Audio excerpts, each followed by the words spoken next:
क्या हो अगर बैटलफील्ड का सबसे बड़ा दुश्मन इंसान ही ना हो। स्वागत है बरसर्क की इस अंधेरी दुनिया में जिसे बनाया है लेजेंडरी केंटारो मियुरा ने। अब इस चैप्टर की शुरुआत करते हैं। इस दृश्य में हमें दिखाया जाता है एक योद्धा जो अपने आर्मर के साथ मिडलैंड का झंडा फहरा रहा है। वह झंडा मिडलैंड रॉयल फैमिली का प्रतीक है और उससे पता चलता है कि मिडलैंड की शक्ति अभी भी कायम है।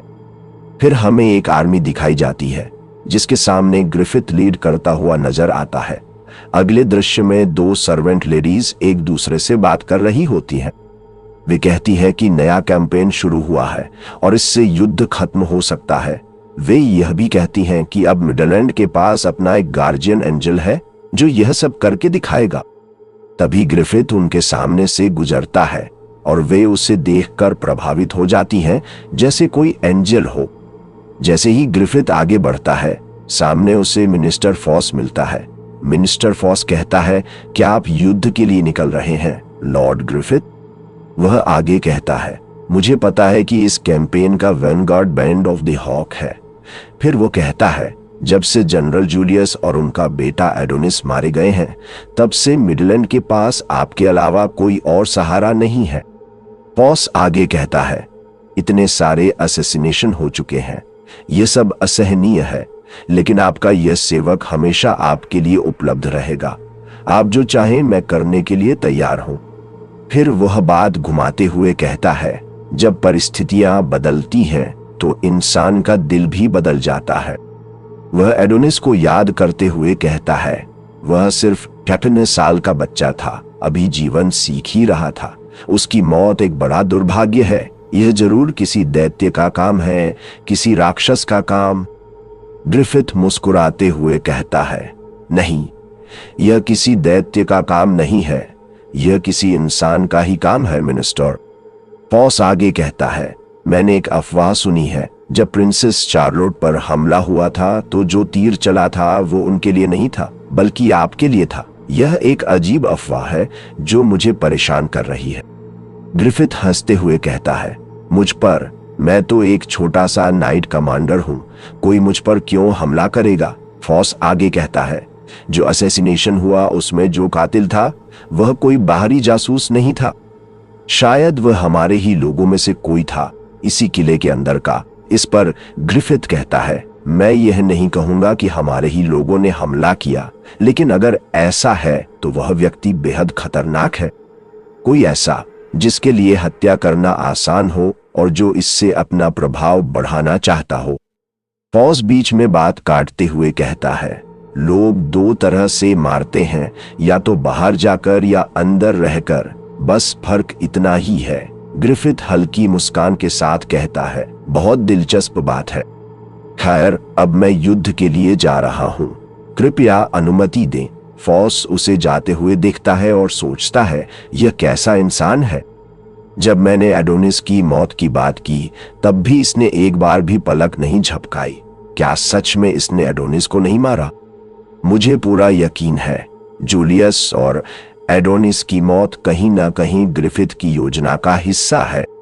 शायद उसे पता चल गया था कि हम उसके खिलाफ साजिश कर रहे थे। फॉस सोचता है, क्या ग्रिफिथ को यह भी पता है कि मैं भी उस साजिश में शामिल था? वह घबराकर पीछे मुड़ता है। उसी समय गेट के पास खड़ा ग्रिफिथ उसे घूर रहा होता है। फॉस समझ जाता है ग्रिफिथ सब जानता है। ग्रिफिथ फिर मुड़कर युद्ध के लिए आगे बढ़ जाता है और फॉस वहीं खड़ा रह जाता है। तभी कास्का आती है और कहती है, ग्रिफिथ। पीछे से चार्लोट भी आवाज देती है, ग्रिफिथ। ग्रिफिथ यह सब देख रहा होता है। ग्रिफिथ कहता है, प्रिंसेस चार्लोट आप यहाँ क्यों आई हैं?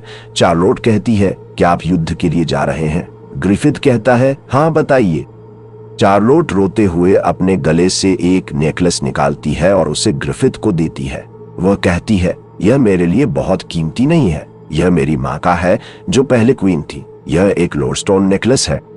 ग्रिफिथ कहता है, यह बहुत कीमती है, आप मुझे क्यों दे रही हैं? चार्लोट कहती है, आप इसे रख लीजिए।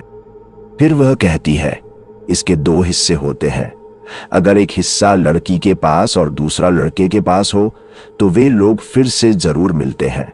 अगर आप इसे पहनेंगे तो यह आपको सुरक्षित वापस ले आएगा। ग्रिफिथ कहता है, मैं इसे नहीं ले सकता, यह आपके लिए बहुत कीमती है।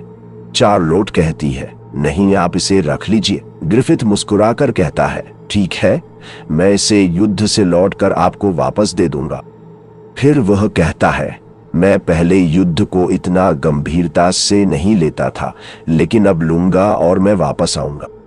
चार्लोट रोते हुए कहती है, बस आप वापस आ जाइए प्लीज।